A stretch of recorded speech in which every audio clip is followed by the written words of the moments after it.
right. Hello, everyone, and welcome back for week 2 of the Aegis Executioners League. We're excited to be back. I'm here with the Fallen Sanctum. How you doing today?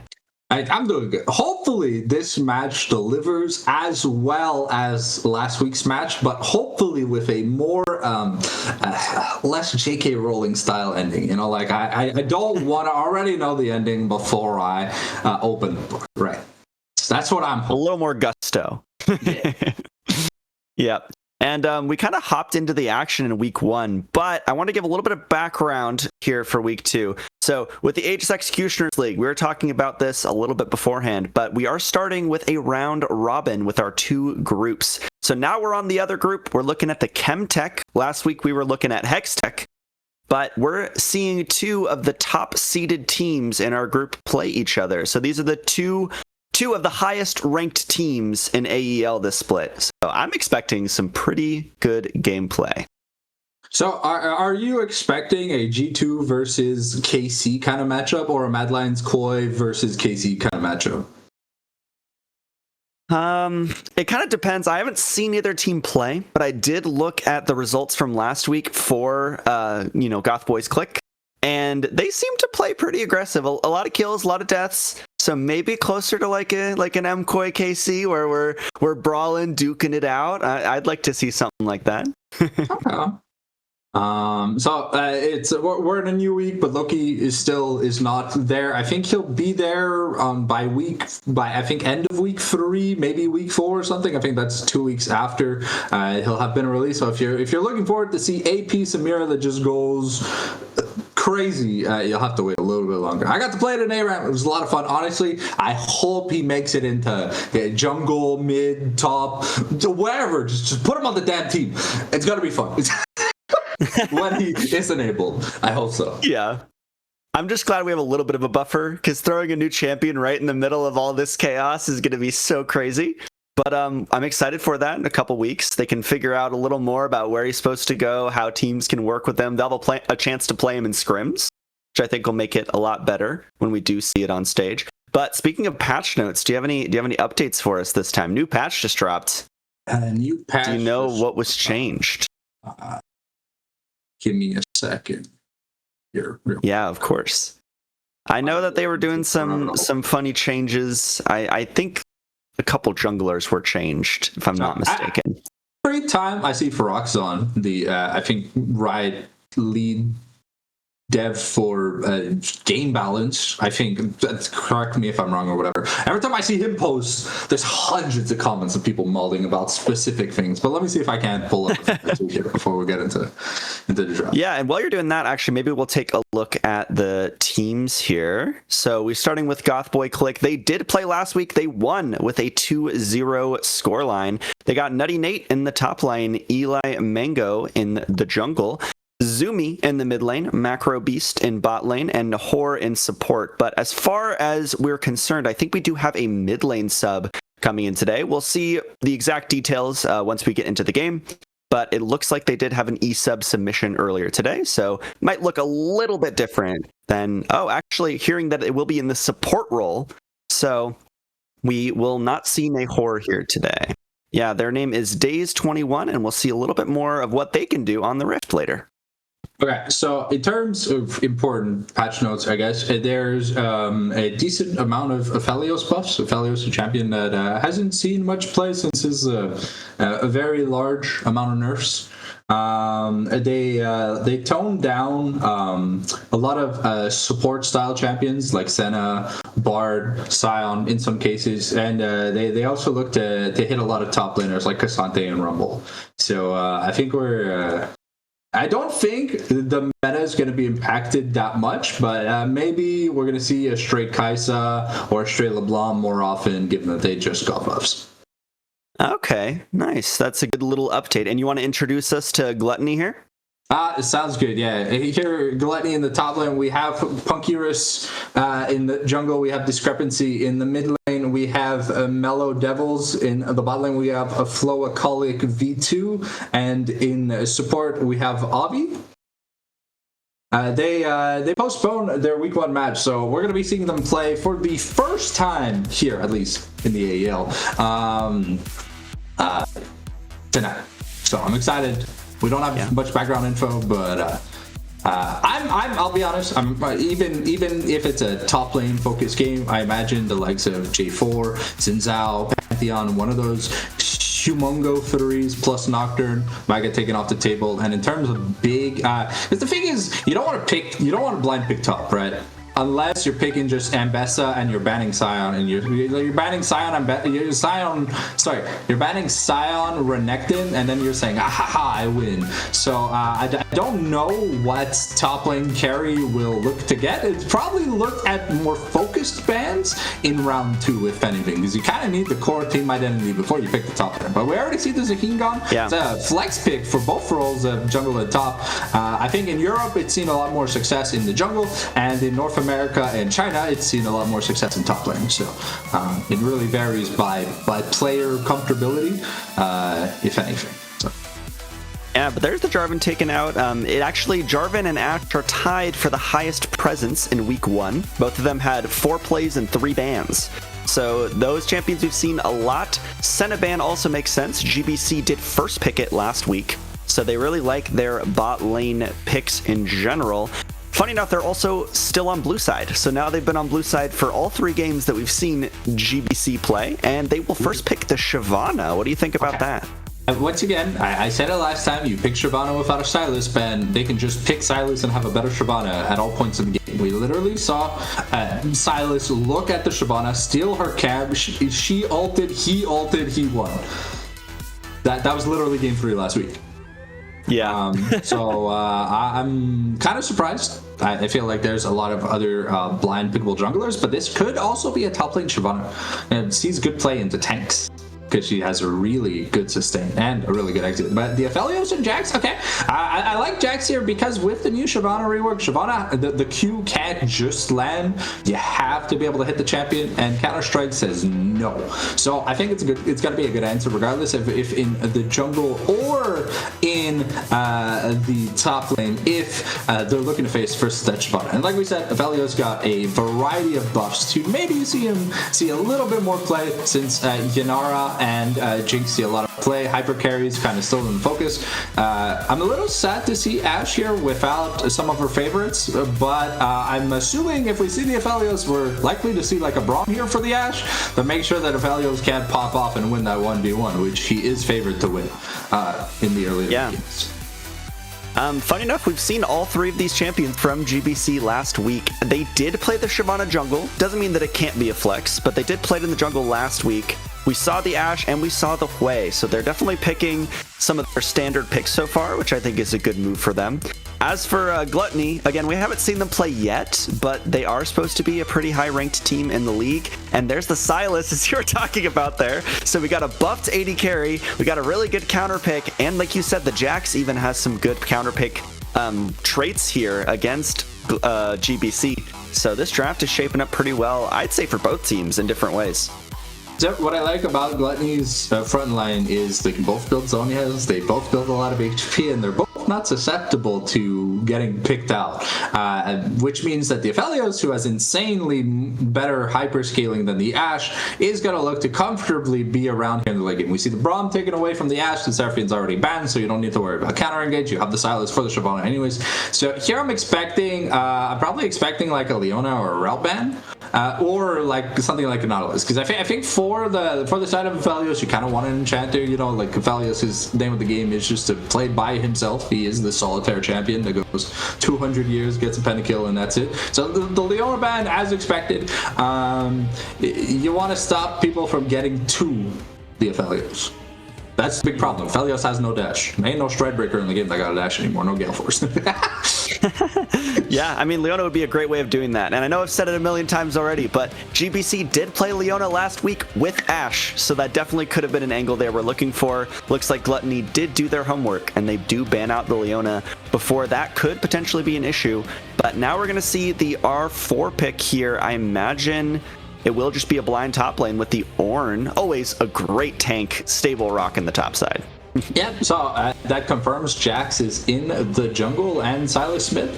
I mean, Sylas into Hui isn't that bad. You know, you can rush the early Merc treads, and then when they evolve, you kind of just ignore the guy, wombo his combo and then kill him. Yeah, it does mean that the front line and the engage potential for Gluttony is really, really good.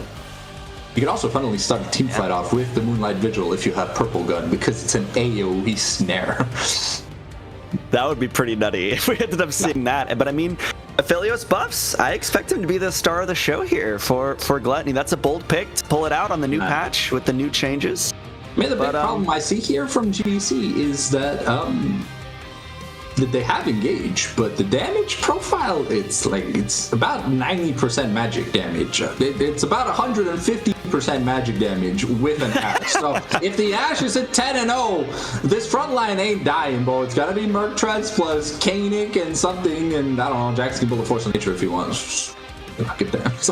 But once it's locked in, the Gwen versus Jax matchup, Gwen versus Ornn matchup, it's favorable for Gwen with jungle attention, but pairing it with a Shyvana means that the Shyvana kind of just wants to power farm. She doesn't want to gank. She doesn't want to do anything but farm, because her passive is how she lives. And if she has no farm, then she's gonna fall behind. So I don't know. I'm a little bit worried about this GBC draft, but I mean, if they get far enough ahead, it won't matter. But if they fall behind, they're already playing with some very feast or famine champions like Ashe and Shyvana, so the mid game might be a little bit risky if they're not ahead. Yeah, I mean, that's definitely a concern for me. My eyes are kind of looking towards the top side here for Gothboy Clique. Nutty Nate did kind of carry in week 1 from what it seems. You know, both games getting 7 kills on Gnar and Mordekaiser respectively. So once again on a carry pick here, had the counter pick this time, chose the Gwen, and we'll see if they can keep that performance up and do really well. On the other side, I do really like the Renata Gloss pick here. You know, you mostly have to get onto the Aphelios, as you were saying, and Renata is very good when people want to come at her. If Gwen has to waste the Hollowed Mist early, she won't have any protection from the likes of Jax or Ornn for their CCs. So you know, it's gonna be about seeing the what's he called, the burst protocol hijack? No. What is Renata's called? I guess. Yeah, there we go. Yeah, we see the timing of the hostile takeover, because the engage looks very shaky here. It's Nautilus and Shyvana in a dream here for the side of Gothboy Clique, but we'll have to see who's got the better hands. Yeah, and before we see who prevails on the Rift, we'll have to see who prevails in our dragon guessing contest here. So we both got 1 in week 1, which is actually pretty rare. We had we had many weeks where we didn't get any last time I was casting. So we both got 1. We'll see if anyone comes up on top today, but you can start us off. What do you think? Well, sustain is the name of the game. You see, like 9 out of 10 people care about shields and healing, so I'm obviously going with the name of the group, Kentech. Okay, yeah, also the namesake of the group. That's fair. I think I'll go Hextech. I think it would really prevail for GBC's comp to have a little bit more damage, a little bit more ability haste, and attack speed would be really good for a lot of those picks. So yeah. I'm gonna go for Hextech, the other group, I guess. So yeah. there we go. That's good. All right, well, I think we're going to take a little break here as the teams are drafting and loading in. So we will see you on the Rift with match 1 of week 2.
All right, welcome to the first game of week number 2. We got everyone on the Rift here. Taking a look at summoner spells, we do have both ADCs running cleanse, which I think is pretty interesting. But tell me what you're expecting in the early game here. Apparently a skirmish, actually, as summoner spells are already expended, and here is coming in the stun. We already have a jungle gank.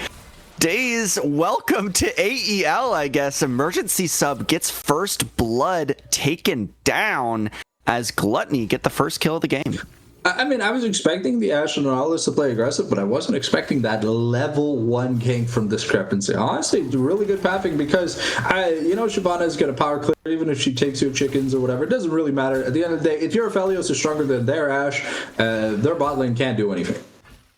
And the double cleanse makes sense. You know, you've got the slow, the CC and stuff from both sides. And while it doesn't work on knockups, it works really well on stuns, which both teams seem to have an awful lot.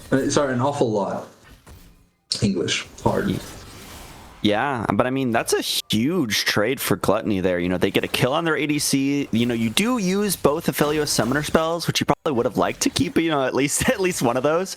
But, you get an early kill and you get more gold on this hyper carry like you were talking about. Aphelios just got buffed. He's one of the hyper carries. He can carry team fights easily once they get to that stage. I think the big point is going to be to see if the Aphelios can get a BF sword recall versus I think Ashe goes with Kraken or something first item. So it's gonna be a recurve bow versus a BF sword. I mean, at that point, if you come back to lane and that's the difference in lane, then you can't even walk up. But okay, Mello taking a really good trade against Zumi.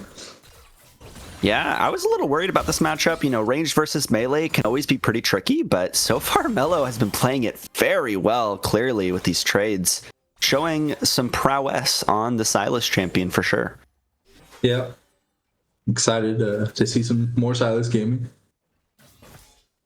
I see here our first pack not a first pack from Ornn, but first purchase. The Negatron Cloak is trying to survive the lane as best he can. Of course, the Gwen has access to true damage, so the magic resistance is more for everyone else than just Gwen, but at least gives them a little bit of survivability. Yeah, I mean, you also mentioned that most of their damage is magic damage. So, but actually, Macro getting pulled back in. Days just trying to peel for it, but here's Discrepancy once again. Yeah, just keeps sticking around bot side. Macro trading back just a little bit, but it's looking rough for GBC's bot lane so far. Yeah.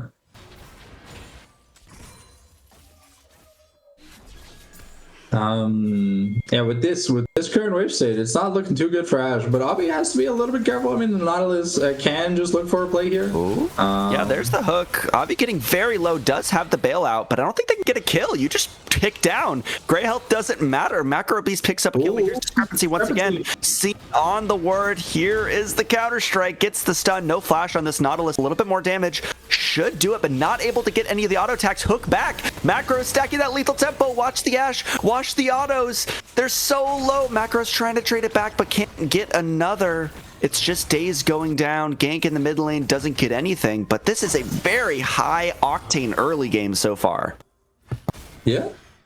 And Punk looks pretty comfortable here. Had to use the teleport to get back to lane, but as long as Nutty isn't recalling, the tempo advantage is going to be in Ornn's favor. It's a good thing, though, the kill did not go on that Aphelios, or else it would have felt pretty bad. But giving a kill to the Jax, who's been slacking a bit on farming, is going to make the Shyvana feel a little bit bad for all that effort. It feels like it's been wasted. Yeah, but I mean, we are seeing kind of the downside of Discrepancy ganking so much. We have a pretty healthy CS lead growing for Mango in the jungle, taking the first reset on the Shyvana now, like you were talking about last week. And once again, actually no time for that, as gank onto Mellow Devils in the mid lane. Exhaust utilized, get the root. There it is. Can Zumi get enough damage? There it is. Mid laner taken down. Mellow had been doing so well in the matchup, but once you get outnumbered, it's a lot harder. Yeah, but with the Nautilus moving away to gank, it does mean that the Ashe kind of has to sit on the turret and wait. You do see the buy. It is pickaxe plus T1 boots versus Berserker Greaves. So it's attack speed versus damage. So if they were to take a 2v2, it would just insanely favor a Gluttony at this point. And with that priority, we're starting off Dragon. Yeah, it's the Mountain Dragon right off the bat, so we're both still in the running so far. But Gluttony getting some early kills on the, 80 carry in jungle, getting an early dragon is a really good look getting into this mid game, where I think they even have a pretty good scaling advantage here. Oh, yeah. And even though you mentioned the farm lead in the jungle, the kill and the assist do make up for more than the difference. So I do believe Discrepancy still has a decently healthy little lead over Mango. Yeah, and that's something we have to look out for because Discrepancy has been very active on the map so far. So maybe we'll see some more Jax ganks here soon, but level 6s are being hit around the map. Both top laners have that all-important spell.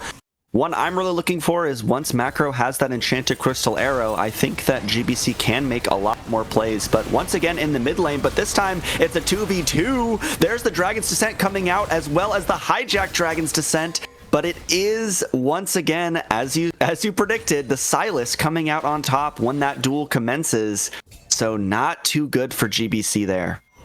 So Mello goes in to start, which means Mango has to follow Mello, but Zumi was leaving the fight, so Mango just kind of isolated himself. Solo kill potential?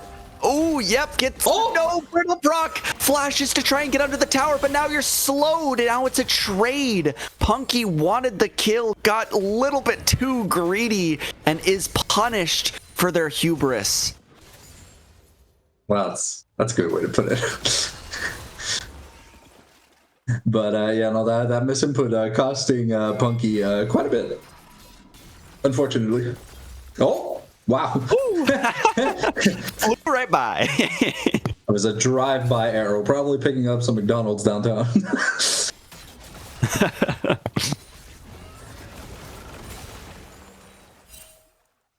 Well, looking at the next objective here, we do have the Rubbies coming up here in not too long, I believe. Interestingly, Booth's choice here for the Aphelios, we're seeing the Gluttonous Greaves. Funnily enough, these boots have allowed anyone except mid laners, because mid laners get the upgraded version, which are pretty OP, to kind of have like a Vamp Scepter at like all times during the early to mid game. So it's kind of cool. I mean, you got to take the Gluttonous Greaves if you're on XSV Gluttony, It's yeah, fair. I think it's in the contract, If you can build it, you have to build it.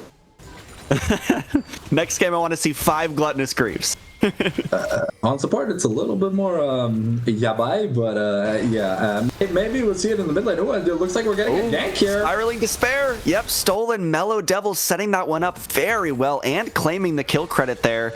Most importantly, though, the Grubs did go over to GBC, so we kind of trade a kill for an objective there. But either way, it is Gluttony racking up the gold here.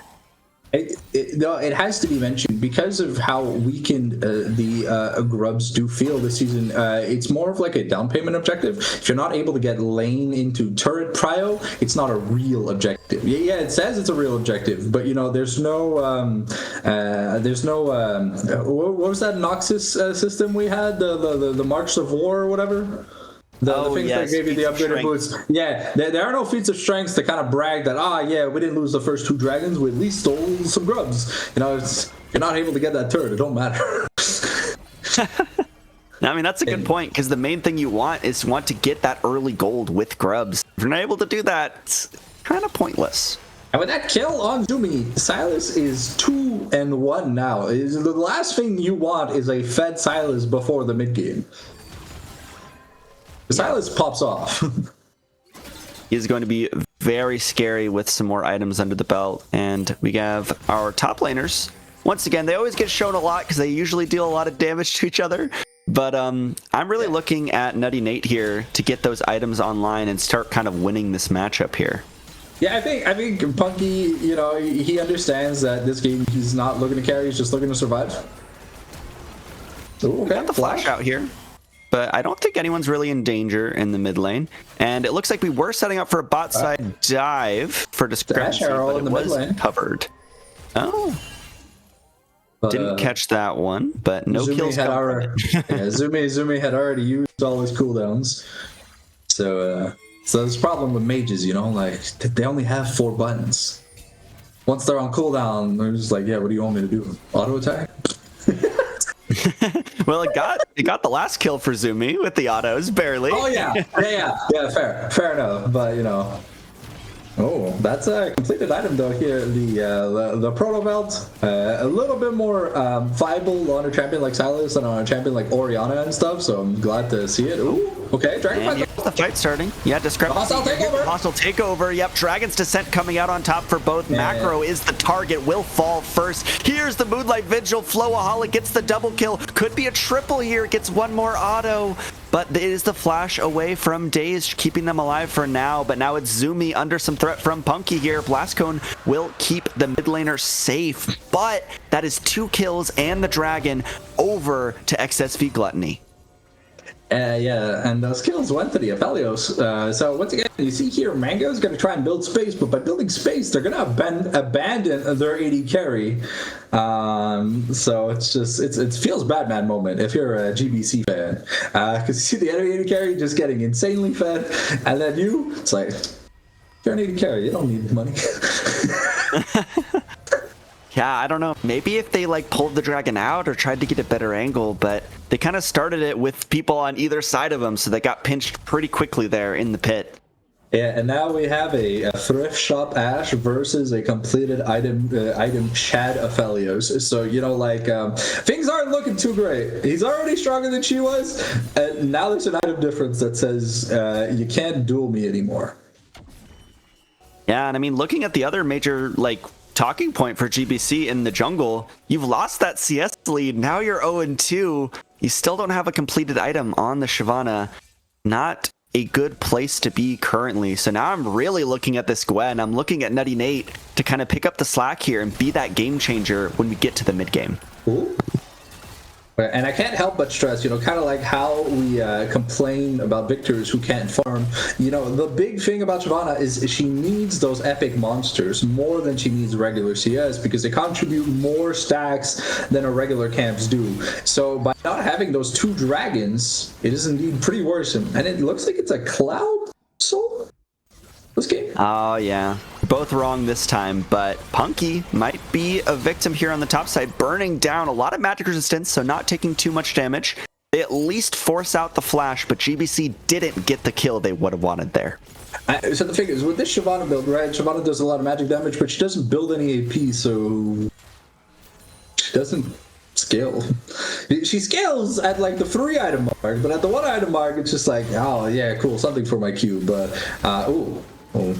Daze, that's not where you want to be. No flash, will get stunned up, and that's Discrepancy picking up another one. Here in the mid lane, we have both ultimates being used. Zumi chunked more than Mello was, but now we might be looking at a very, very dead Ashe here on the bot side. Hostile takeover as well. Flash is back under the turret, trying to keep safe. Actually will take one down. Flowaholic is burning down, does get the shutdown.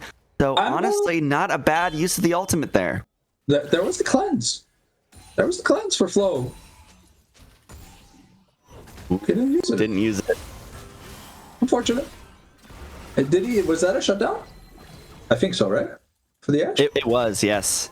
Okay. So at least it builds back up a bit of the lead, but I mean, we're still looking at a 4K deficit overall and a 1K deficit in that specified lane. I don't think that's enough to rebuild the bridge. Plus, we got that first turret bonus on this Jax, who's even more ahead now the Shyvana than he was before. So we're just, oh my god. Flash handshake Zumi is so dead here. One more auto. Flowaholic didn't take it. Avi has to claim the kill credit there. But either way, mid laner goes down. And a lot of people underestimate the Hui W, but that shield regens as it's getting broken. So you got to stay consistent by hitting the same target. Yes, and Mango had to use the flash on the top side there, trying to get away from the potential gank. Nate getting low here, does have the first item completed now for the Dusk and Dawn. So I'm expecting some good work here from the Gwen as we move into the mid game. I think that's what we'll have to depend on, because I'm if not, I hate to be the doomsayer that lives in Lumbridge, but it's looking bleak. And I've watched all the flashbacks in Naruto, so I know what bleak looks like.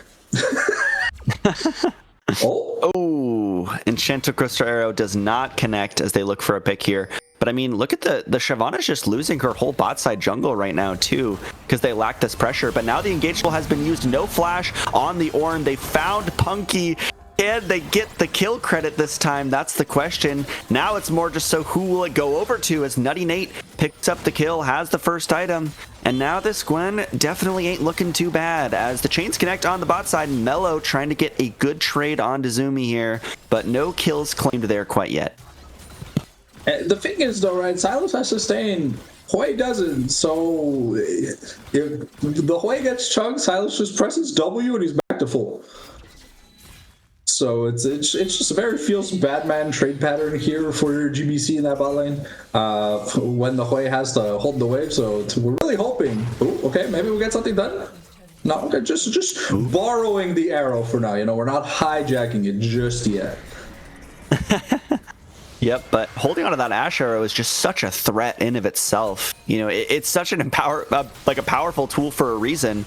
There's actually a hook lands. There's the Dread land as well. Enchanted Crystal Arrow connects. Cleanse is used. Very nice there from Macro. But Mello is still just pressing forward. And it's actually Aphelios who picks up a double kill with the extended range of that green gun. And Flowaholic is using those buffs to the max. But oh, tragedy strikes as Flowaholic gets taken down at range by Zumi. Now it's Nutty Nate looking for this 1v1 in the top side. Does use the needlework. It will burn down this Ornn. Trying to claim the solo kill, will collect it, but now here's the teleport coming in from Mellow Devils, and this should be a very dead Gwen as this battle commences, but actually it's not looking too bad.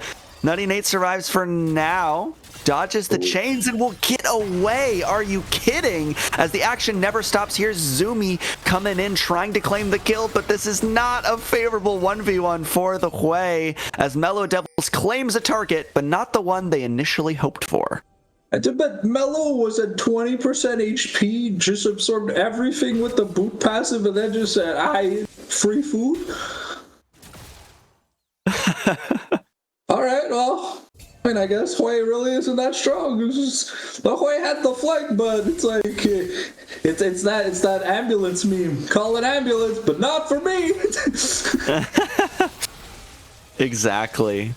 As Eli Mango's here in the mid lane.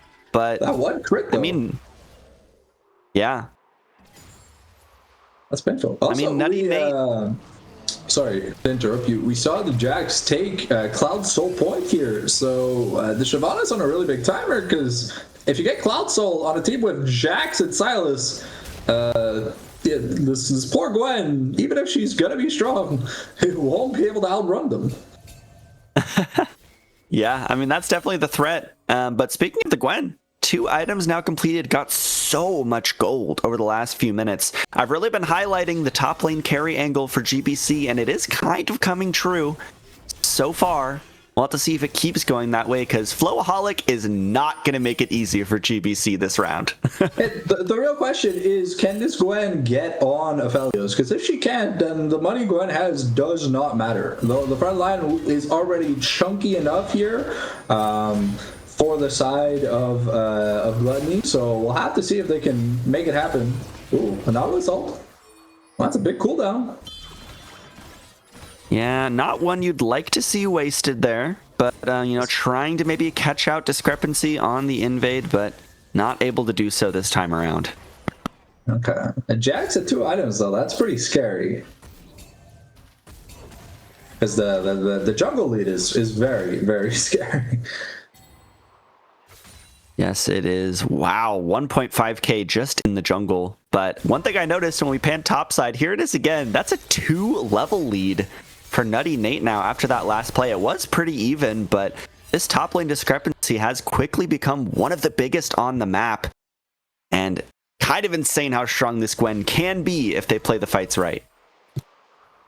Yeah, so tip note, Mello and Zumi are both assigned to the bot lane, but Zumi has teleport, Mello doesn't. So if there's any time to look for a power play where the Silas can't intervene, it's definitely these next, like, 2 minutes. But it looks like we're instead just preparing for this Cloud Soul. Yeah, I mean, you don't want to give over Soul at 21 minutes. That would be such an early power spike for Gluttony here. So I am expecting a fight here around the Cloud Dragon in the next minute. Nutty Nate is here. Trying to bring all your power points towards this next Drake fight is very smart for GBC. Yeah. So Punky does have TP, so we should be able to take this turret in peace.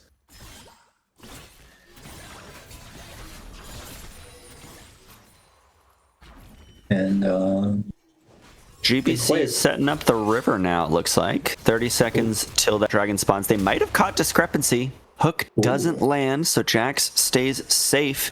But surprisingly, it is GBC with control of the river so far. Yeah. Ooh, okay, the Shyvana ult was stolen.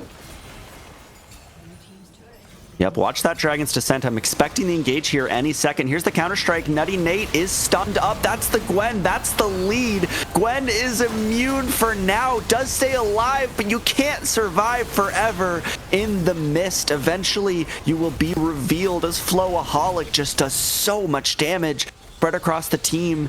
Almost going down himself, but managing to stay alive. Mango can't even walk in, and this Dragon Soul should just be free for Gluttony. Really, really good play here by Gluttony, understanding that if Nate's dead, well, nothing can happen to them. And yeah, it's really good target focus. They get a free Cloud Soul, and now they get to work here on the Baron. The replay of the fight here, you see, Nutty had to use everything at the start of the fight, went down without finishing his ult. And then Flowaholic comes in to clean up. The one-shots the Nautilus from like 75% HP.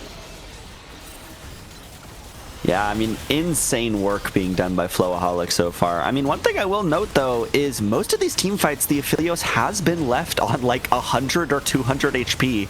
It's actually Baron claimed up here. GBC just a little bit too late to even try and steal it. Maybe they can try to pick up a kill, but Flash is invested, and I think Gluttony's just out. Yeah, so it's a clean play. The Cloud Soul plus Baron probably going to look to at least Siege, take an inhib, and then look to regroup, do the objectives again, and end the game. I mean, the gold lead is starting to become a problem. I think that's a pretty big understatement, as the gold lead actually not as big as I would have expected it to be with how far ahead it feels like Gluttony are. But I think most of that is just because there is such a topside lead for GBC. I think the actual effective gold lead here is much larger. Yeah. Given that there's 3... Oh, okay. Maybe they're trying to take down Punky here. Will he go down? Here's the Dragon's Descent. This Orin is tanky, but not invincible. But now here's a little bit of backup. Discrepancy is here. Nutty Nate is stunned up, and this Gwen is taking a lot of damage, but also does a lot of damage. So actually GBC holding their ground here in the bot side for now at least. But we can see the Renata coming over. Avi trying to make this a numbers advantage fight for Gluttony, and here it is as Nutty Nate getting so low will actually be taken into the bailout, but will get revived just to die once again as Shutdown going over to Mango. But now the Shyvana in a 1v2 stands no chance. Both members of GBC down for only 1 kill traded back.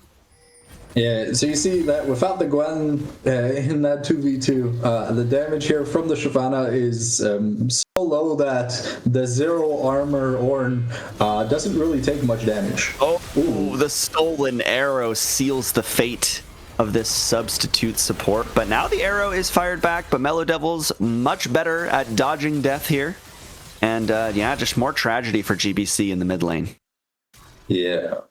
It's the Nautilus phenomenon, you know. Whenever Nautilus finds a pick, 80% of the time he's going to die. So it's just it's not a when, it's a where.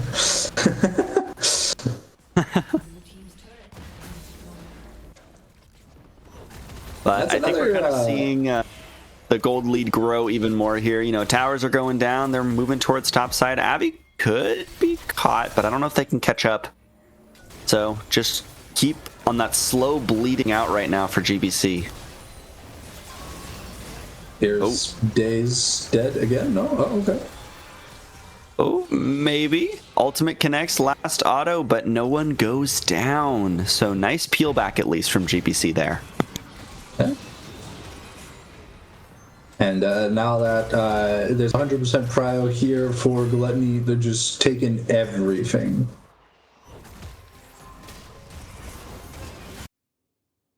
Minutes before Elder and about 3 minutes before Baron, so we'll see what we want to get there, but I'm pretty sure Flo is nearing 100% crit on his next back. Probably should have his I want to say it's going to be a Phantom Dancer.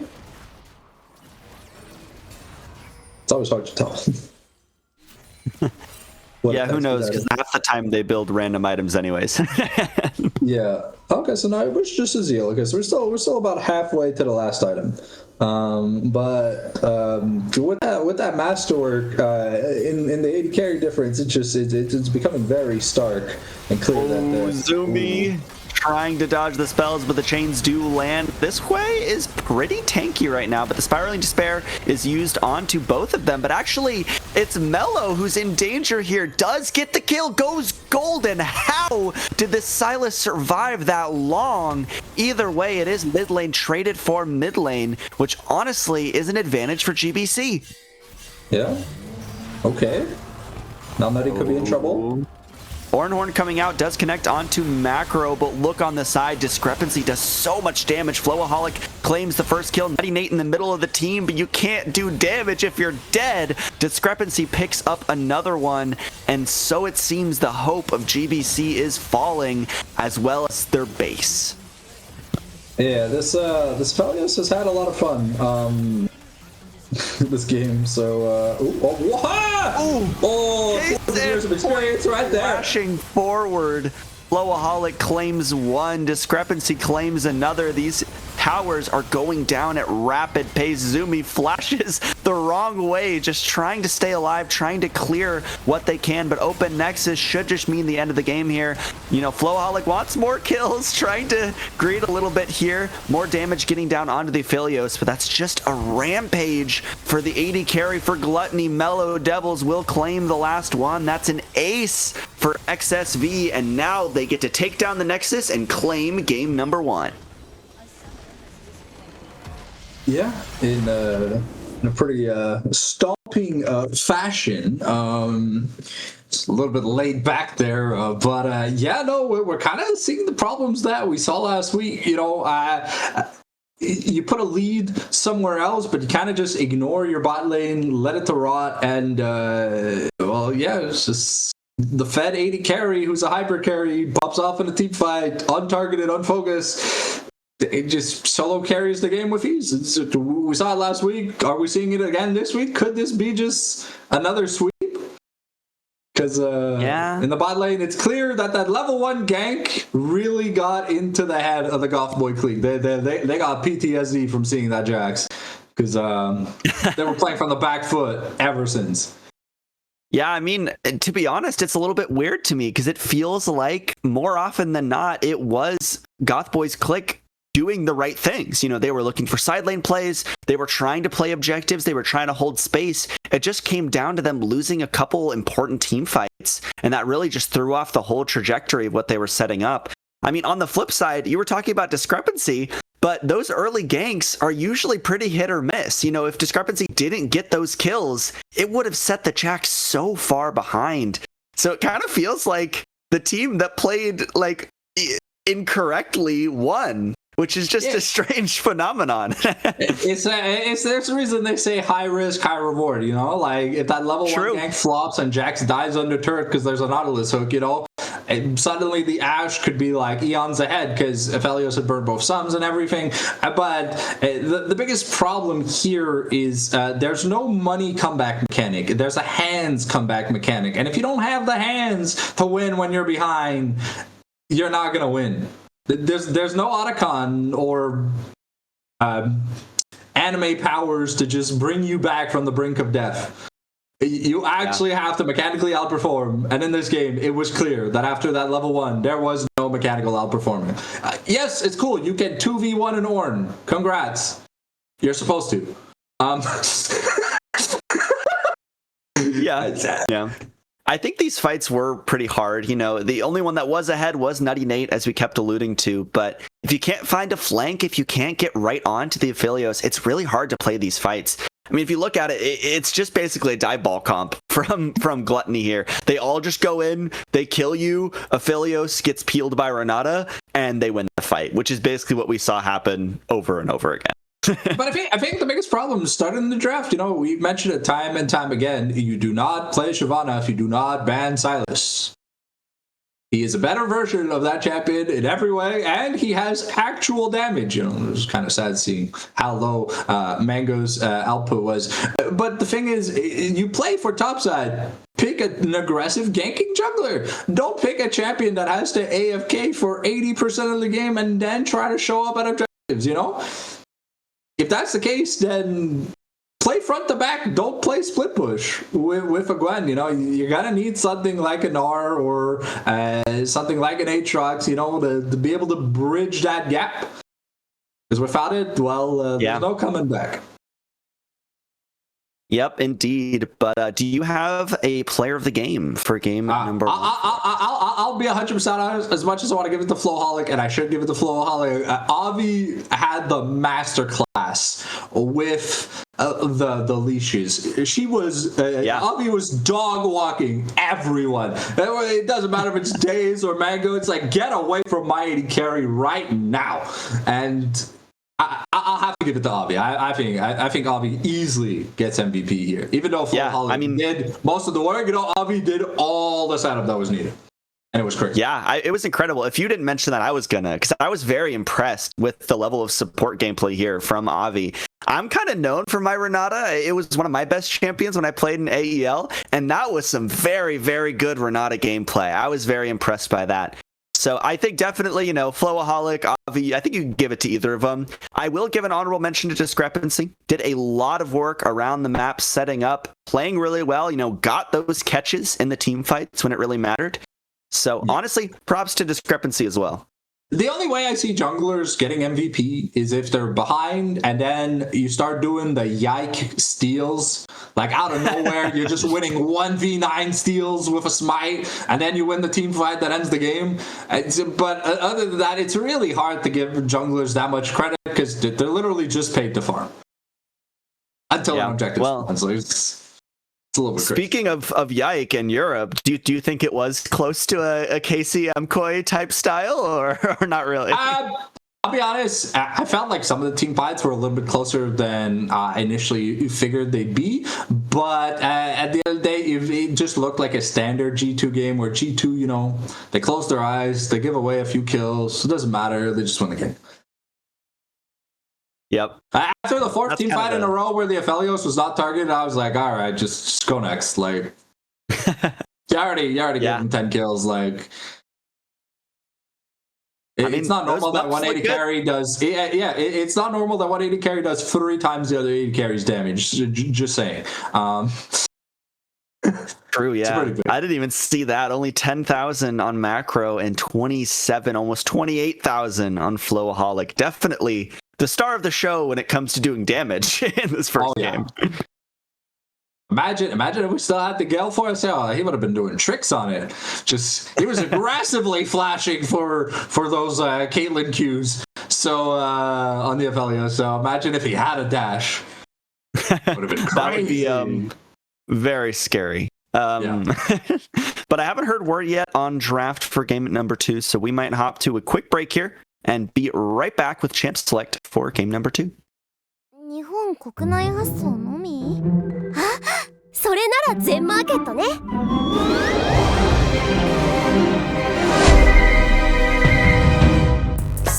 すごい迷宮だ。あの商品はどこに？あそこだ。でもどうすれば。わかった。よ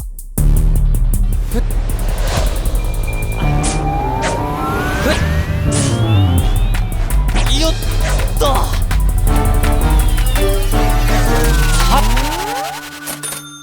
うん。はっ。よし。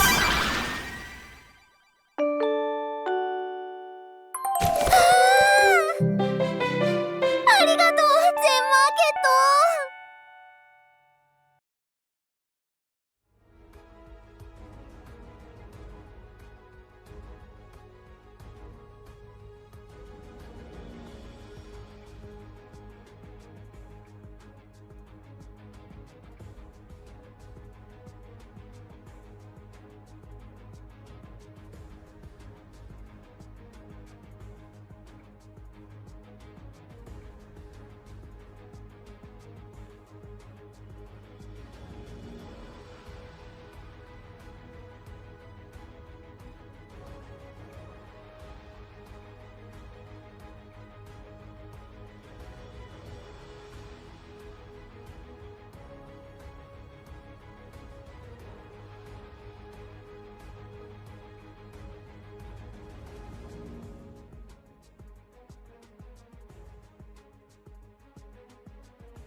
All right, we're here with draft for game number 2 now. Just a little quick break while the teams were prepping, getting their next draft set up. So now, what are you expecting to be different from game number 1? More jungle bans. I think it was clear that you can play through top lane, but if you don't have a jungler that can make that top lane make a difference, I don't think it's going to be enough. And we saw Mango fall really short. She had some good invades at like the chickens and the Krugs and stuff, but you know, playing a CEO farming jungler when your top laner needs attention, it's a conflict of interest at the end of the day, and I don't think it's a good match. So we already see here the powerhouse junglers of Xin Zhao and Jarvan taking off the board. Triple jungle. Yeah, triple jungle. They really don't like Mango in the jungle there, huh? But notably, this is the first time we've seen GBC on red side now, so maybe they'll do a little better if they get that R5 counter pick. You know, we saw it do so much work in game number 1. Literally just off camera a second ago, we were talking about how awesome this Renata is. Like, it's so good. Just love that champion, and that R5 really made a huge difference here. But what is just as important as that R5 is the blue 1, and it will be the Aurora. What do you think of that? I think this could be a flex pick, but I'm probably expecting it to be mid.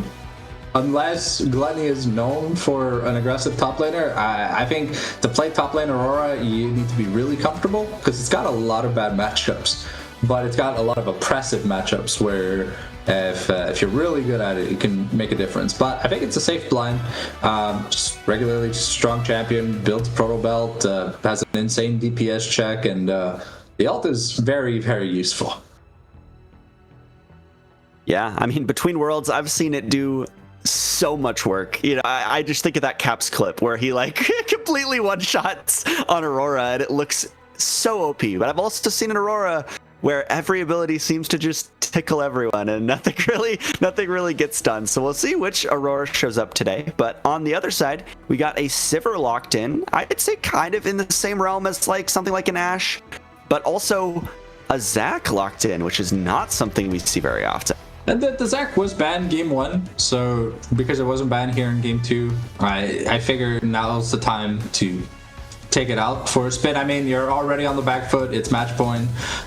You can't afford to give another game up. So if this is like Mango's ace in the hole or Natty Nate's ace in the hole, then, you know, we kind of have to see something special, because at the end of the day, if you're just going to get 2-0'd, you're just going to get 2-0'd. So at least this time they're drafting late game. Yeah, but, I mean, I love the Zach. But what I love is... Yeah, Sorry, what I love seeing when I see someone who wants to dive me is I love seeing the fact that I could just tell my AD carry, yo, pick Xayah. We win. Yep. The premier anti-dive AD carry for a lot of reasons. But real quick, it looks like it is Mango that plays the Zach. So I'm expecting that to be jungle. Still could flex, of course, if someone has a pocket pick. But yeah, Xayah, what makes her so good at anti-dive? So she's got a root that has a 2-second CD. She can call back her feathers, and she can also go untargetable with her ult Feather Store to set up an even bigger roots. Because for every 3 feathers that touch a champion, they get rooted, and they also deal an insane amount of damage in build AD. So I really like the pairing of the Skarner with the Aurora. So it kind of builds the mind games of, oh hey, do you want to come in now? Do you want to come in later? Who are you targeting? Really, but I do like the Victor here from GBC. You know, we talked about needing late game. It's not like the Hui didn't do any damage. Actually, did probably, I think, second most damage in the game, next to Flowaholic. But the big problem with Hui is if you're not ahead, even with double burn items, it's just not enough. Victor, however, his ult is a lot less punishing than Hui's to miss, because it kind of just hits the entire field. Yeah, especially if you get takedowns, and then it gets so huge, it's pretty much unavoidable. But yeah, I mean, I really like the Victor here. Victor and Sivir are, you know, 2 very, very strong late game carries. Alongside the Zach, you get some tank, you get some gauge, you get some frontline. My only concern is we're seeing kind of a similar theme to game number 1 here, where, you know, GBC wants to go in, they want to kill the enemy backline. And that backline is very good at saying, get the hell away, you're not killing me. The other problem I see here is that GBC is drafting a lot of late, but they didn't win. They didn't look that good in the early game, last game. And the thing is, if you draft too much late game, you're not going to make it to the late game. They gave up almost every objective. That was 4 dragons at 22 minutes. It was insane, by the way. It was almost on spawn, they were being perma-killed. So, the Braum Sivir, I guess, can help bridge the mid-game gap with some good front to back, but we're gonna have to see the AD carry here, Macro, put in some more work, because he got dumpstered game 1. Yeah, apparently we heard that pre-game there was some chit chat going on too. Macro was very confident, and it didn't turn out so well in game number 1. So we'll see if that confidence stays. I really hope it does.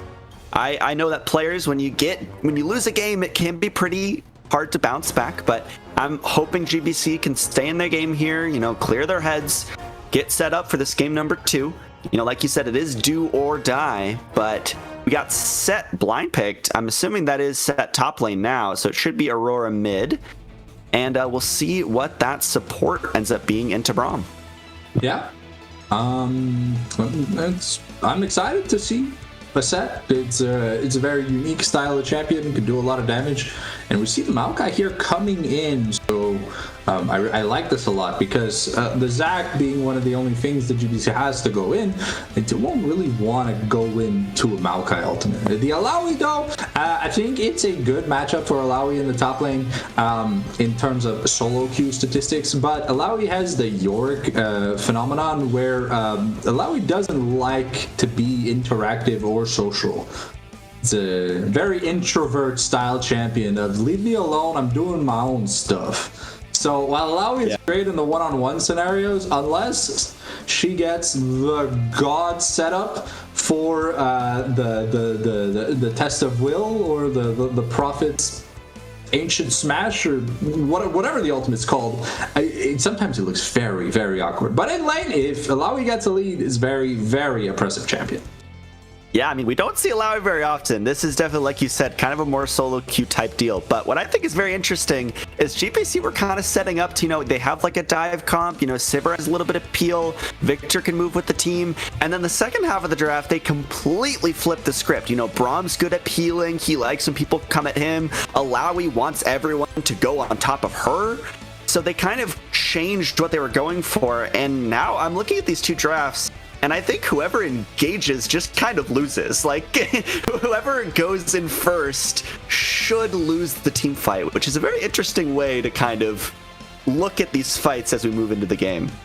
Yeah, I think we mentioned that the matchup is going to be top lane heavy here for GBC. I'm excited to see two champions that actually want to fight each other in lane, not just, I have to survive this Gwen on the Ornn. So I'm a lot more excited for the top lane matchup this game. But other than that, I think we've got some pretty decent front to back, and I think Set and Alawi are going to spend a lot of time in isolated lanes. Yeah, I definitely think that's a safe assumption here. I expect a lot of side lanes. I expect 4 people to try and go kill Alawi and then her to kill 3 of them somehow. crazy stuff like that. But before we get into the game, we got a couple things on the agenda here. Firstly, what is your dragon guess for our second game here? Well, I'm gonna go with Mountain Dragon for this game. Feels more appropriate. Okay. Yeah, I like it. I might double down. I might go Hextech here and just see some more shenanigans, some more abilities. But we'll have to see which dragon ends up being. But before we get into the game, I would love to take a second to thank our sponsor, Zen Market. Zen Market is your one-stop solution for buying products directly from Japan. They'll help you buy products from over 10,000 shops in Japan, as well as place bids on auctions on your behalf. They'll even consolidate all the different items you purchase safely into one box, and it can ship internationally. They provide excellent customer service in 19 languages, which is why Zen Market is trusted by over 2 million users worldwide. Check the panel below the stream or click the link in chat to try them out now. Also, if you sign up with promo code Aegis, you'll receive 3,000 yen off your first international shipping fee. So please make sure to check out Zen Market after the stream, or, while the stream. Browse some products while you're watching the games and listening to the cast. But either way, we will be back in just a few minutes with potentially the last game of today for AEL.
All right, welcome back to Summoner's Rift. We're here with another level 1, but hopefully it won't be as crazy as the last one.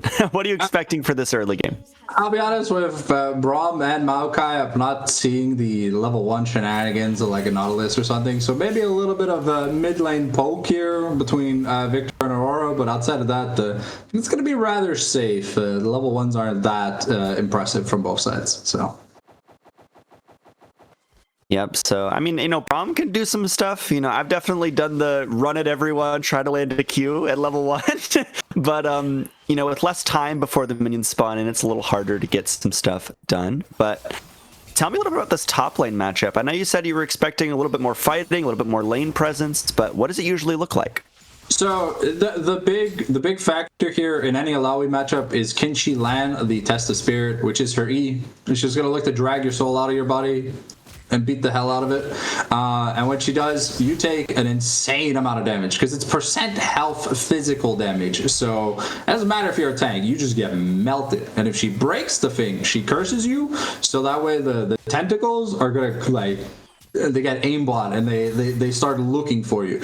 Unfortunately, it's not as bad as it used to be. It's only one tentacle, and if you break that tentacle, you're kind of fine. But before, you had to break 2 entire tentacles, which was pretty oppressive in lane. But yeah, it solely hinges on does Alawi land the E. If she doesn't, then her trading power is pretty bad. But you see, whenever she uses the slam, the W, if she has any nearby tentacles that are in range, they will attack. Yeah, I know I've had my fair share of very bad times in top lane ending up against an Alawi who knows what they're doing. So, case in point, those tentacles hurt, and you can see it whenever Natty Nate slams down, the tentacles do as well. But really quickly, I did notice that Nahor is back here, so our substitute is out. It looks like GBC have their full roster now, which hopefully will set a better record for them here to actually bounce back and get a game here in game number 2. Yeah, I would love a 3-game night to the detriment of our lovely producer. Yeah, no, we'll see here if Nahor can have a little bit of a better performance, given the struggle that Days seem to have early on. Oh, here's Discrepancy. Looking for the early ganks once again. Obvi engaged, maybe just a little bit too early, but now Mango is coming here for the counter engage if they can catch them before they get to the tower. Flowholic tried to sidestep, but actually misses the flash, still gets hit. There's the route you were talking about, though. Nahor getting so low, has to flash out himself. Discrepancy should pick that one up. There's first blood. Mango about to pop into the passive, escapes with barely any health. Spell Shield does keep Macro alive, so only one victim. But it is Gluttony once again getting ahead in the early game. Yeah, and we do see that Zach tried to then take the scuttle, but was chased off. Didn't have enough HP, so it's really good trade here on the bottom side for Gluttony once again. You see here, Nutty landed the Test of Spirit, but then got stunned up. So that's the only detractor that there can be. Oh. Popping that Zach passive is it's still a pretty good trade, but Punky is gonna have to be careful. Those tentacle slams do hurt. Yeah, I mean, this is pretty much the story of my life, playing against Alawi, sitting under tower, waiting for a gank. Ooh, can Mango be in trouble? Yeah, here's the gank. Mango, no passive anymore, just gets taken down by Mellow Devils. And an accelerated Aurora is definitely not what you want on the enemy team. Yeah, that was pretty greedy here for Mango. He still had some topside camps to clear. I guess he just really didn't want to fall behind in the scuttle race. But, I mean, not having your passive, not having prio, not having vision, sometimes you got to justify the risk. And I don't know if that one is an actionable one. Ooh, okay, Punky could be in danger, yeah. Nutty Nate just takes down Punky, sorry. I don't think they realized there was 2 tentacles on either side there, just in range. Gets the triple slam down. And that, again, is just what makes this champion so dangerous.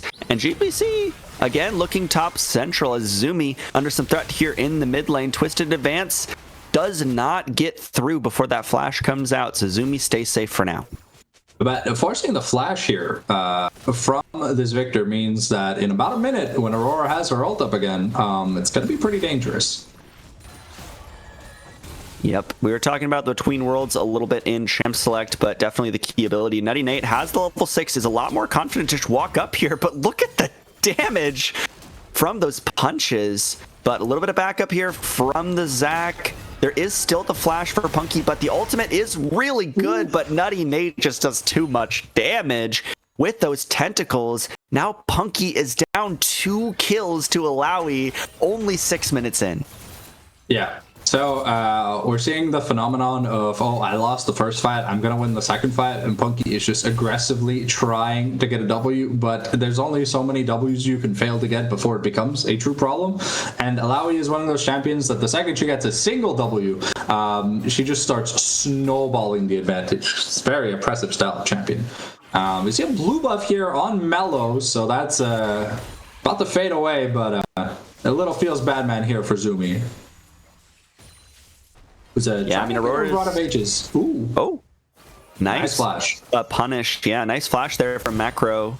Does not get hit by the Impale there, but once again, Discrepancy just showing up on bot side repeatedly. But what are you expecting to be our kind of next fight or contested objective? I mean, with the prio that Nutty has here in the top lane, I don't think we're going to get much of a trade here for grubs. I think it's fine to give Alawi some grub pressure as long as you can try and secure the, what's it called, the,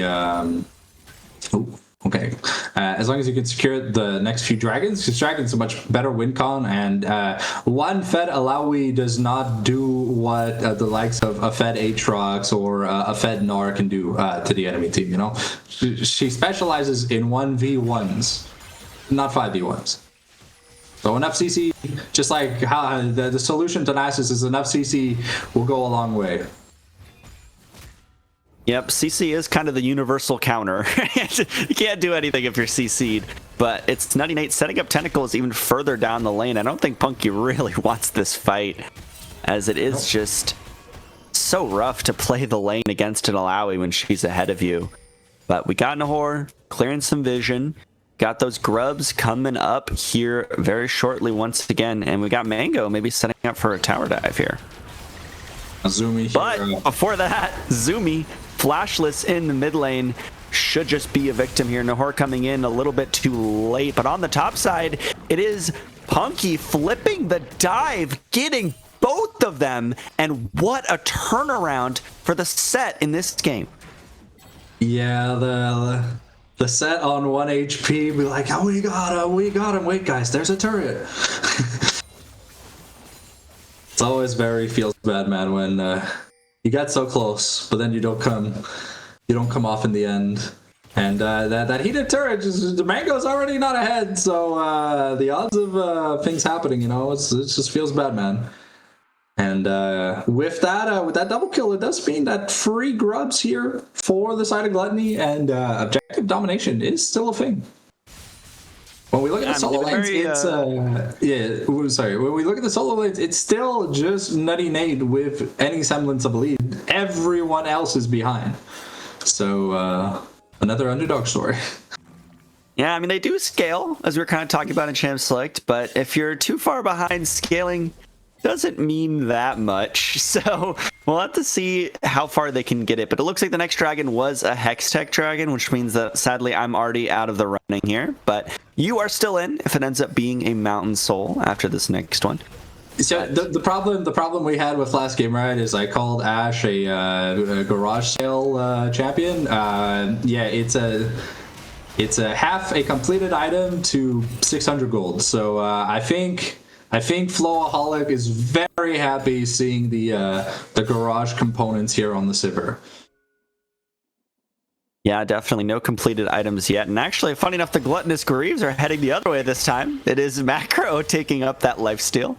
On Xayah, I don't think they make that much sense. I think Xayah cares about that 25% attack speed compared to the likes of Aphelios, who has insane steroids for his abilities. Xayah cares a little bit more. But yeah, it's an Essence Reaver to a Garage Sale AD carry, so if you want to try and pick fights, it's going to be a bit of a struggle. And yeah, in the mid lane, it's a completed item to not a completed item, so it's like the Victor's trying, but it is just, there's nothing there yet. Soon, TM. Yeah, recalling now. Hopefully we'll get the Rod of Ages there. You want to get that stacked up as soon as possible. It is almost 11 minutes. That would be pretty late to get a Rod of Ages up and running, but it's Discrepancy once again on the top side here. Nice use of the Spell Shield. Eats the stun against the wall, but saves it for the Impale. So now no ultimate on the Skarner, and GBC could look for a play if they wanted. Yeah, I think Mango might look for another play-ish in the top lane, but it's just going to be a recall. Oh, no. Maybe I spoke too soon. History does repeat itself at the end of the day. Yeah, just be careful of trying to dive this set again. You got PTSD for the last time, but they are actually going to go for it. Here comes Mango, but this time the set is a lot lower. Punky unable to survive this time around, but notably they are giving up this next dragon in the bot side, so everything is a push and pull. Everything is a trade here on Summoner's Rift. So it's Alawi carry potential versus everyone else's deficit. So it's at the end of the day, I hope the eggs are in the good basket, because we had this same script in game one where feed Gwen win game, defend Gwen lose game, is what happened.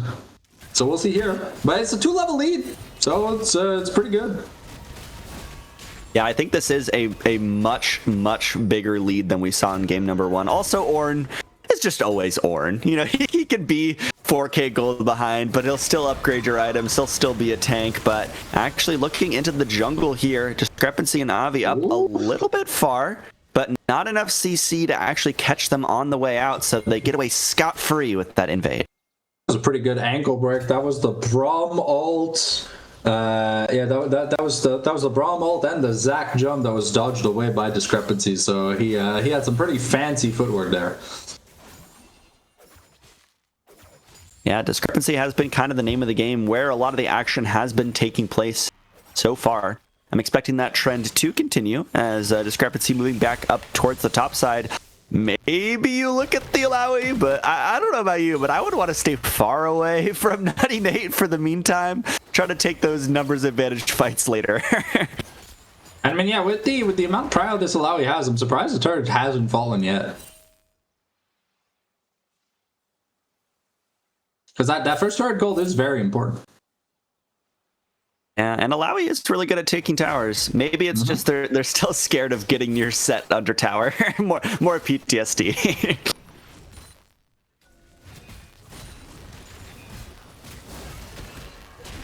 But Discrepancy over on the top side here. Ultimate's invested. Punky getting very low, waiting until Mango showed up. So Discrepancy pulling back now. The Impale does land under the tower.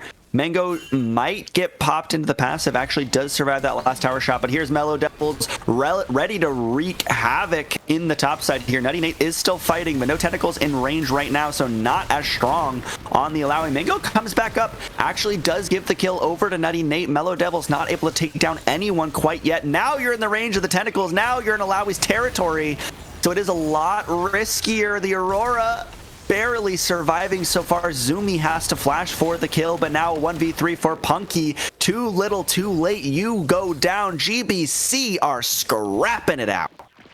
A pretty sloppy targeting focus. It looked like Mellow wanted to kill the Alawi, but it looked like Discrepancy wanted to get on the Zac. So when the Zac passive popped, the focus was split. The Zac got to revive instead of just being killed. And Alawi is a hard champion to kill if you let her get constant tests of spirits out, because every damage she does with her tentacles to the spirit, she just ends up healing like quite a bit, which gave her sustain, even though it did look like she didn't have any actual sustain. Oh. Supportal combat though, and Avi takes the win here. Yep, fighting over the wave state is always fun to see for supports. Usually it's a battle of who can get to hit each other, because actually no, the minions will target you if you hit the enemy champion, and it can mess up your wave state. So trying to battle it out, trying to keep the wave at an advantageous spot, but also noticeably here, that first tower did go down. So this Alawi, maybe we can check the gold lead here and see just how far ahead this Alawi is. About 2,500 individual gold lead there on the top side. And that is a very, very, very scary Alawi in the top side.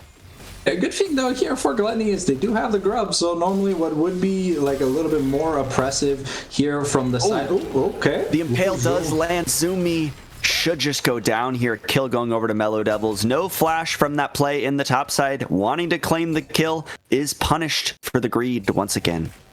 Yeah, at the end of the day, if Set can ult this huge Alawi into the backline will just get one shot. That's true.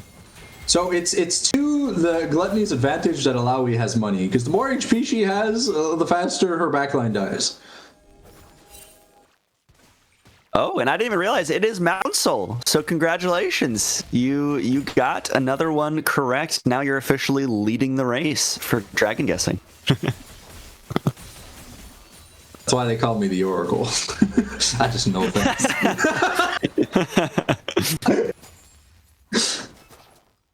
But looks like we're just seeing a trade of the objectives here. Rift Herald being taken on top side by GBC. This dragon just about to spawn.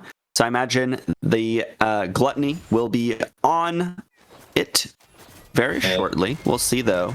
Ooh, okay. Flowaholic has to use the ultimate. Will get the root out. But Mango's pretty tanky, but not the most tanky, as the fight's still going. Front to back is commencing. It's just about who ends up breaking through those tanks first. Nutty Nate getting a lot of damage onto the enemy AD carry. They actually abandoned the Rift Herald. They didn't commit to it. So now it is a fight over this dragon.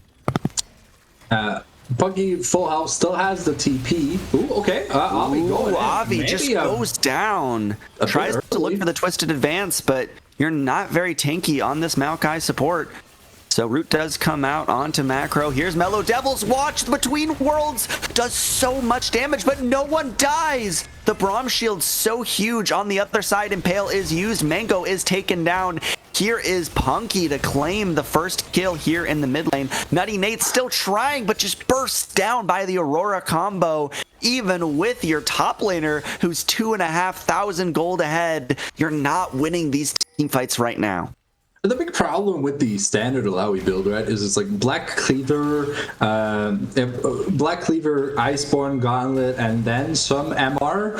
So just the fact that, because you need those two items to create that slow zone, just to get that extra pen in, and it's a lot of CDR, you can't live without it. So now maybe Nutty's gonna have a better chance here against the Aurora, but this Aurora is huge. We see here a team fight. Mellow misses the execute on macro, but buys enough time to force a lot of summoners out. Mango just isolated on the side here, so he'll go down. And then, like we said, Set likes killing low HP targets, and macro just is sat in the Haymaker to go to the Shadow Realm. Yeah, this one's been much more back and forth, I think, than the first game was. The first game was very much Gluttony just taking control, not really losing anything. You know, one person would die here or there, but that was about it. This one's been very much like GBC were ahead, and then they kind of threw it, and then Gluttony gave them a way back in. But now we're about at dead even gold once again, as it looks like it's Mellow Devils looking for the solo kill once again, but just kind of a chunk on either side, and both mid laners walk away. Yeah, this game actually looks even, because the gold lead barely 500 apart in between these team fights. The last game, there was always almost a 2k lead here for the side of Gluttony, so it always felt a little bit more one-sided. Flowaholic, though, getting chunked pretty badly. Keep in mind, if you try to hit a turret in front of a Braum door, you are generating turret aggro. So, yeah, do not recommend if you don't have much HP. You will get hit. Yeah, I mean, I'm surprised they actually managed to keep that turret alive, as Discrepancy caught recalling here.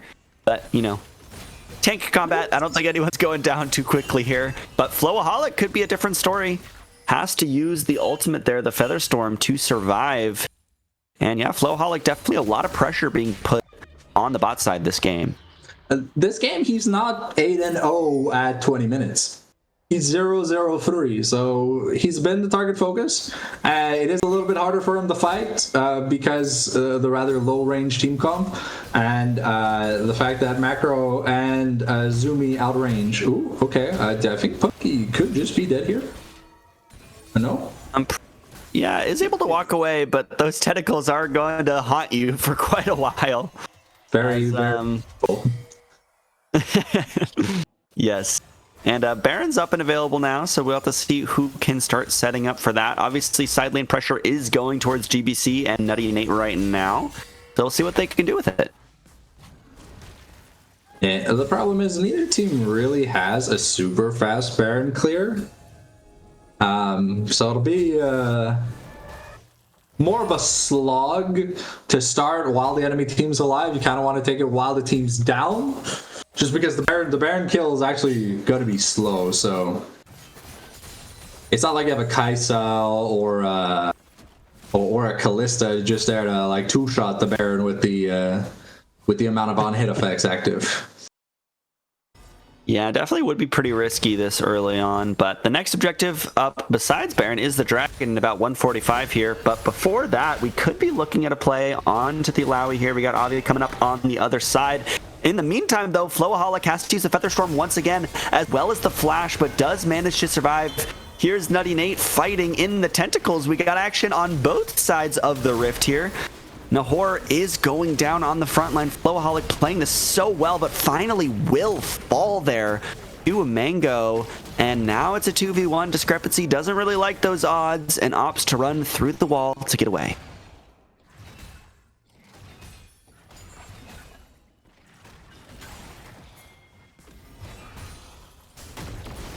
Ooh, okay. That's a flash burn. Discrepancy kind of greeting for the wave. But I don't think Avi kills this level 16 Alawi here. But just make sure the turret doesn't go down.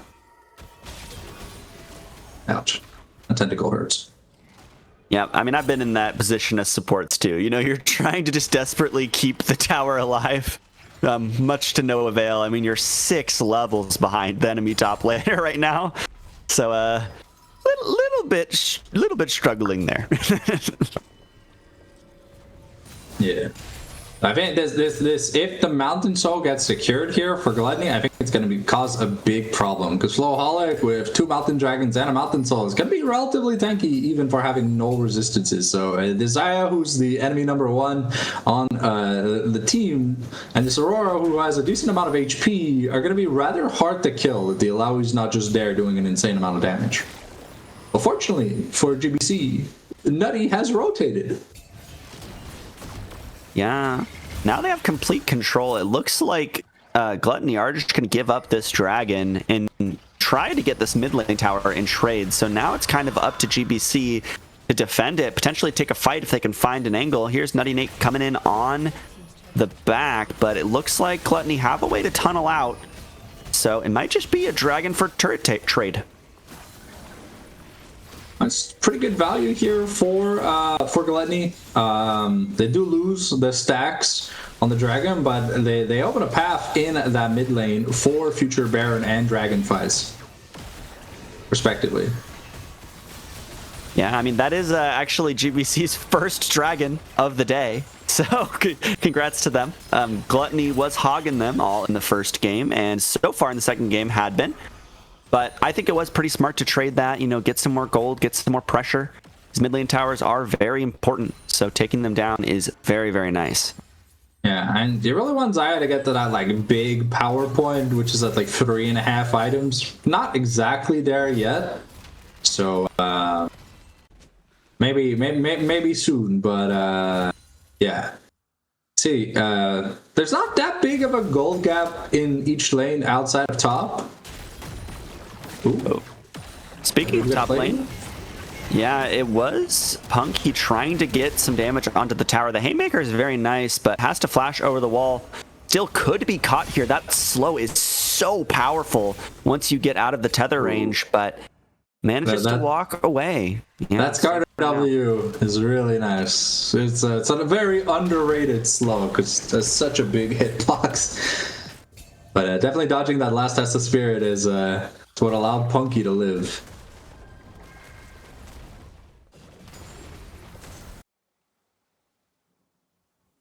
We could see Mellow Devils looking for a kill in the bot side here. Obviously, that's kind of Aurora's MO. She likes to fight someone 1v1 and look for those kills, but Discrepancy caught out over the wall. Will have their soul ripped out once again, as Nutty Nate's still been putting so much pressure on it. And here, just as I foretold, is looking for a kill, but it's actually Zumi doing more damage right now, surprisingly. I mean, the Victor's got the Leandries, he's got the upgraded E. If you don't land all the skill shots, it gets a little bit hard. Ooh, okay. Oh yeah, Featherstorm has to come out here once again, and Flowaholic is actually taking the 1v2 pretty well. Nahor does have to back out, doesn't get caught by the Nature's Grasp, luckily for the bot lane of GBC. So a lot of no one dies. For GBC. 3 for 1. Yeah, and Discrepancy back here on the top side, trying to look for 98. This is a 1v3 now, so it might be a little bit better. Now 1v4, but no one really wants to get near the Alawi. So actually, just gets to walk away for free. Yeah, no anti-heal either, so any sustain Alawi has is at 100%.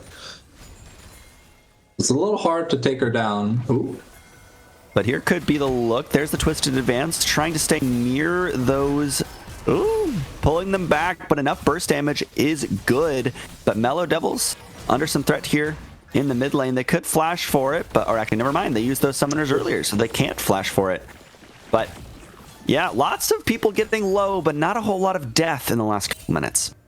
The shutdown though was pretty good. I think it went. Did it go over to the Xayah? I think so. Yeah. Some really good money, because you see the LDR coming in, and now we're at that point where we're going to be at that 3.5 item point that Flowaholic really wants to be to before he's 100% crit, and that's where you truly see the big power spike of the Xayah kick in compared to like the 700 CS win condition here for Sivir. Yeah, we're gonna get a crit check here, so 90% crit chance on the Xayah so far. So like you said, very, very close to that 100% crit threshold. So what do you think is going to happen and as we try to play for this next dragon? I mean, if Nutty Nate is able to have set up with his tentacles, build space, and they can keep taking these dragons and keep them in the game, but I think other than that, I don't see them walking into a Maokai Skarner set combo, just waiting to die. Oh, Discrepancy gets the pullback, but the Brahm's not the most ideal target here, and huge knockup, but enough burst damage is good onto the Braum. Mango on the other side can't really do much, gets pulled out of the hop. Mango now stuck in the team. Your damage isn't there. Nutty Nate just got here, but both frontliners are already dead for GBC. And on the other side, Flowaholic putting in a lot of work. Here's the, ooh, burst damage from the feathers. And that could just be the game, but actually no wave here. So might just be an inhibitor and the soul. Yeah, inhib plus soul into recall plus like possible Baron. You did see Flowaholic got fade away slapped by the tentacle. If not, I think it could have just been the game. But when the Alawi ult is still active, if you're nearby, they are hostiles. So let's take a look again. Here Mango gets isolated. His damage is not really there. Nutty doesn't set up the Test of Spirit. Macro gets 1v1 like it's no tomorrow. And here, at least for GBC, they're able to get that fadeaway kill onto the Xayah to kind of stop the game from just ending. But the double Mountain Dragon, Mountain Soul with a heavy front line already is very feels Batman moment here for GBC. Because it's going to be Elder and Cope or Jover.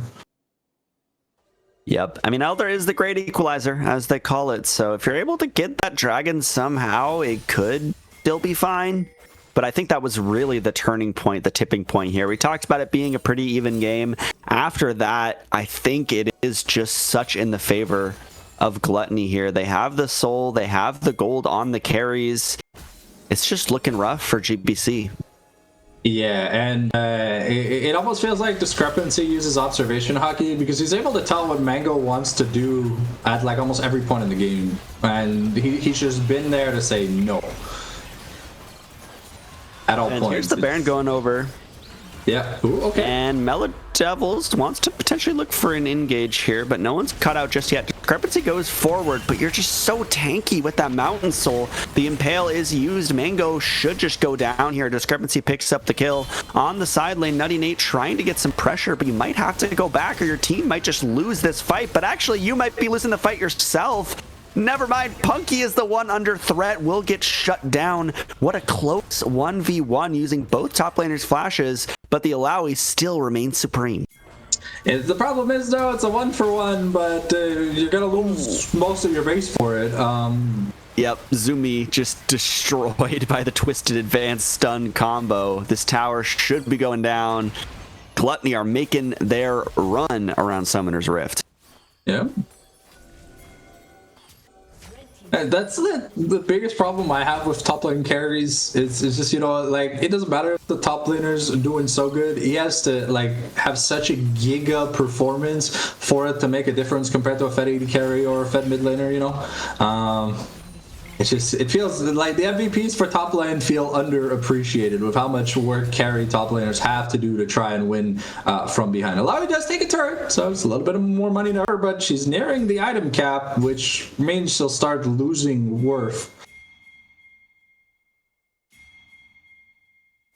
Yeah, I mean, that's kind of the danger here. Alawi is really good in the kind of early to mid game, but if you get into late game, eventually you will just get burst down as the carries get more items. And that's kind of what we've been seeing. As, you know, Flowaholic, one Blade Caller just took out like most of the health bars of anyone who stands in their way. So definitely scary here for GBC. And now with complete Prio, just taking away all the camps, and it's kind of just hard to try and play around it because there's nothing to play around. You just they're taking more and more things away, and then eventually you get boxed in. And if you lose the last defense base fight where your turrets are down, then yeah. Here comes the root. Now we could get a front to back. Nutty Nate is in the middle of the team, but just goes down before that ultimate even really takes effect. Mellow Devil, though, goes too far. Does get shut down on the back end. Now it's really Flowaholic. What can they do in this team fight? But Zumi. Discrepancy does just catch Zumi without the flash. It's so hard to stay alive on these mobile mages. But actually, the ultimate takes down Flowaholic. Victor ultimate just burning, ticking down. Punky should go down here as they move forward. It's Mango picks that up. Discrepancy under some threat now as the stun will connect with those concussive blows, and that's Macro with the shutdown. GBC, hold on. A little bit, a big misplay here from Floa dying to the Victor, but with this base defense, I mean, there's still technically one Baron. I don't know when it'll wear off here for the Maokai, but we're not really equalizing the gold lead. We're kind of just hanging by a thread. Had that team fight gone any better for Gluttony, the stream would already be over. Yeah. But let's hope this last bit of emergency stimmy checks are enough to make a difference, because I don't know, it still looks pretty bleak in my eyes in here for Goth Clique. Yeah, I mean, it's just such a rough position to play when you're kind of losing these team fights, because they did have an advantage. They did have some plays they can make. But if you can't win the 5v5s, you just can't really win the game. That's kind of the meta we're in. You know, there was a point when like you could split push to win and that was viable, but not really so much right now, and never really that much in competitive. So it is just unfortunate for them so far. We're looking at the Elder here in about a minute. It's the big point of contention. If GBC want to force a game 3, they definitely need to take it, and then probably take the next Baron fight and win, and then the game will probably end. But if they can't do that, the race is completely open, so they only have Nexus turrets left. So if they lose even an important key member, the game could just end. Yep, I mean, that's the threat of being in these late game, tense, high stakes scenarios. It really is just one chance and you're out. And so I'm really looking at how they can set up this Elder Dragon. We have the teleport coming in from Nutty Nate a little bit early. They want to claim some space here, but look at the back door, actually. They're walking in on the mini-map. They're trying to say that they don't care about the Elder. They're just going to take the base as Flowaholic and Avi are on it. And now it's GBC trying to force a fight here. They do take down Discrepancy. Macro gets the kill. But look at your base. Punky's just going to try and hold them off. They have a couple going back to try and defend. But this is now... Can you win the fight faster than they can win the game? They're on the towers. Flowaholic is hitting it. It looks like that will just be the end of this AEL match. They tried to trade the fight for their base and they lost it. GBC will go down. Gluttony will make themselves victorious in week number 2. I think at the end of the day, it's clear that trading jungler for Nexus is not necessarily the best macro decision. And even though Macro Beast had a bit of a better showing this game, you know, it technically still was a bit of a curb stomp. We saw those mid to late game team fights where, what's the AD carry's name? Sorry, it slipped out of my, I'm having a brain fart. Flo. Where Flo just transcended and said, you can talk all the shit you want. It won't matter if I'm dumpstering you, bro. Whack, whack, whack, whack, whack, dead. You know, or cameras having issues. No worries. But yeah, what a crazy one. I mean, Flowaholic did so much damage on the Xayah. Kind of a quiet early game. Honestly, I wasn't liking how they kept kind of getting caught around the mid lane, having to blow the Blade Caller, you know, or not the Blade Caller, the Featherstorm, trying to just stay safe. But definitely picked it up in the later game. Played those team fights really well. I don't know who called the back door play, but props to you, because that was the key right there. They didn't even need the last team fight. They just won the game. Overall, I think had game 1 been played with Nahor, the series could have been a lot closer. But hey, you know, sometimes player unavailability is the biggest crutch in a series decider. But here, game 2, I think the Braum looked pretty good. Just, you know, when you start a game on match point, you know, you make one mistake, it's over. It's a round robin, so I guess if they finish high enough in seeding, maybe we'll just see them in playoffs. Yeah. I mean, we probably haven't seen the last of this team. They are one of the higher ranked ones in the group. They definitely played well today. I could see a lot of strengths that they had. So I'm really excited to see this team again, playing someone else in the group. If they can make it to playoffs, I'm really excited to see them there. But do you have a player of the game and player of the series to tie it all together? I'll be honest, this game, I feel like Discrepancy really set the game up well, and he had a fantastic performance on the Jax. So as much as I'd love to give it to Flo, Flo kind of got caught at interesting times during the game, which made the game a lot closer than it had to be. But I feel like if it wasn't for Discrepancy's amazing Skarner ultimates this game, I think the game would have been a lot harder. So I'm going to have to get over that. I would definitely agree. I think Discrepancy earns player of the game and player of the series for me with consistency. I think you could make an argument player of the series for Flo, but I think I just wouldn't do it because of the picks like you were talking about. I think there was a little bit of inconsistency in game number 2, but Discrepancy just did so much work. I rarely see a jungler that active and that invested in pushing the game forward for their team. So that was really impressive to me. But the big difference between like this season and last season is last season there were some crutch objectives that you just wait around to see, oh, are we going to fight for it? Oh, okay, we got it. We just win the game. And now it's just, you know, the jungler has to be more proactive because like we said, there's no money comeback mechanic. Yes, there's bounties, but sometimes bounties don't appear properly on champions. So if you don't have any lane priority to be able to get those turret plates that have the juicy money, because you got to get the 5th one to claim the bounty, and if you don't claim any bonus money from just a regular turret plate, you know, it's a lot harder to come back if you're ever behind. But I feel like this series, Gluttony just kind of kept a cool level head, and outside of the few mistakes Flo made in game 2, I'd almost call it flawless.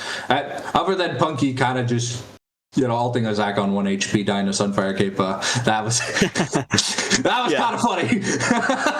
But to be fair, Nutty Nate, I'd say, was definitely like, you know, the ace, as OP.GG would put it. You know, the best performing player on the team that didn't win. So Nutty Nate looked really good. I think it was cool that we saw them do very well last week. We saw them do very well this week. I think that's going to be a trend moving forward for this team. But anything else you want to add before we end it off for the night? I guess I'm looking forward to the eventual rematch that these teams might have in the future, if there is one. If not, we'll probably see them in playoffs if it goes far enough. Excited to see that top lane matchup because it was very fun to watch the Set and the Alawi. Not a matchup that we often ever get to see outside of low elo solo queue. But yeah. Yeah, no, that was definitely really fun. I liked the spicy picks. I definitely think it felt a lot closer than a 2-0, like than the scoreline would show. Oh, yeah. So really excited to see these teams play again. But thank you very much for casting with me. Thank you guys for watching and enjoying AEL today. And thank you to Macros for staying awake and producing for us tonight. So we'll see you guys next Thursday, same time. Yep, see you guys next week. Have a good one.